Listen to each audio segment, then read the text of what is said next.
and really start going into the lymphatic formulas, into the bowels. I mean, key essential, clean up the bowels, GI tract, clean up the kidneys, get the adrenals, all the endocrine glands, get all of them back on. And you can kill some fungus out of you, be helpful. And go after that body in that way. If that's just your focus, I do a liver gallbladder formula, no question about that. But at the same time, remember that the liver's just a bunch of cells, the gallbladder a bunch of cells, and what's breaking them down is the interstitial fluids. That's the fluids that flow around them, and your lymph system obviously isn't going too many places real fast. I mean, you're swelling in the lymph nodes and everything, stiff, tight, and you're breaking down from that. That's all lymphs. When you're stiff and tight, that's all your lymph system. That's what acids do. They make you edemic. They make you stiff and tight, pain, swelling. And so really go after your kidneys and your adrenal glands, honey, and you'll be okay. Now, let me see what else here. NNJ925. Nice looking woman. Let's see. I am having in addition to acid upper abdomen pain, gas, bruising, easy, and some weight loss. Some of you are going to get, Nicole, some of you are going to get some weight loss, and you can't worry about it. Look at Dan the man. He's too skinny. But why? Why do you get too skinny eating raw? You don't see a gorilla too skinny. Well, the reason is malabsorption. And you've got to fix our GI tracts are in horrible shapes. We're working on decades of white flour consumption, dead animals, cooked vegetables.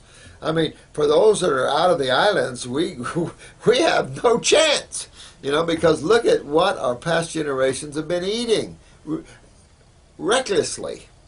They didn't care. There's no thought of health. And you had people like the American Dietetics Association, unscientific, sorry, my opinions. I have a right to have my opinions. Another bunch of people that need to go to jail for what they've done to our children and to us through their arrogance and ignorance and their I have to say that there's no way that the American Dietetics Association has any scientific understanding whatsoever. There's none there. So this has to be associations that have paid for concepts and ideas. And even in their new chart, they have this glass of milk. You tell me what's healthy about a glass of pasteurized milk. Nothing. Matter of fact, that's a stick of dynamite. And that's serious. And then you got your grains. What's healthy about a grain to a kid? It fattens them up. Look at all the children that are heavily overweight.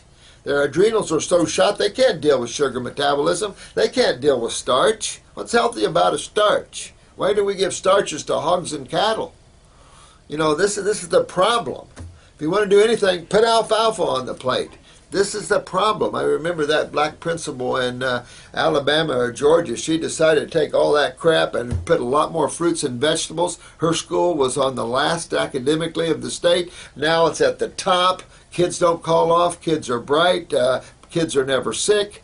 And it's like, hello, sweetheart, you did good. You did just what every school system needs to do. Ignore the ridiculousness of this. Look at hospital food. I think I told you a case of a young man that had a heart attack, an MI, and in the ICU, intensive care unit, he's eating a barbecued beef sandwich and French fries. Now, what the heck is that? And for a medical doctor to say food has nothing to do with your health, surrender your license and go dig ditches for a life. If you don't understand chemistry, why are you a medical doctor? No offense, but that's how crazy it is. It's crazy out there. Honey, this bruising, sorry I got lost on that tangent. I mean, just sit behind my desk and see the suffering and what man has had to, is at right now. See what we're fighting. And why are we fighting this? What you eat is everything. What you drink is everything. What you put on your skin and what you breathe. That's how you bring the outside world of chemistry inside a world of chemistry. It's all chemistry. Are we not thinking? Of course, to some chemists, calcium's calcium no matter what source. So I have my own version of inorganic and organic. Bruising Easy is going to be your parathyroid. If you're getting some gas, honey, you're probably not, your pancreas, you're probably not digesting your carbohydrates properly. Now, I say that, and you could have a lot of sulfur in your gut from the use of antibiotics early on in your life or something. A lot of sulfur drugs used, and we've touched on that subject quite a bit. So you want to clean your gut out there. The weight loss, maybe too much, would mean that the walls of your GI tract is either backed up lymphatically, or you have a lot of sulfur in there and you have malabsorption going on, you have putrefaction or fermentation going on. So you really want to clean that gut out and get that lymph system moving there, get your kidneys on. I pay attention to my thyroid and parathyroid gland. If I knew more about your case, we could probably determine whether it was a pituitary problem or not. I don't know how to teach you guys iridology over this, but maybe I will come up with some idea because it's simple and easy. This is a case where they have, talking about the Ganji coffee and beer in moderation. You know, I'm definitely for the legalization of marijuana. There's no question about it. I think that we should tincture it again and use it as a relaxant. A few drops on the tongue, non-toxic. You got all the nutritive properties to the cannabis. I mean, it's super. Yeah, you know, I think that on this planet, man is, you've got the aggressive male here that controls everything, that doesn't understand that those people that are trying to get a high, trying to get a buzz, are just seeking some pleasure and some joy in life. And life, we've made life so hard. That reminds me of Dances with the Wolves, you know, with Kevin Costner, and how the military was so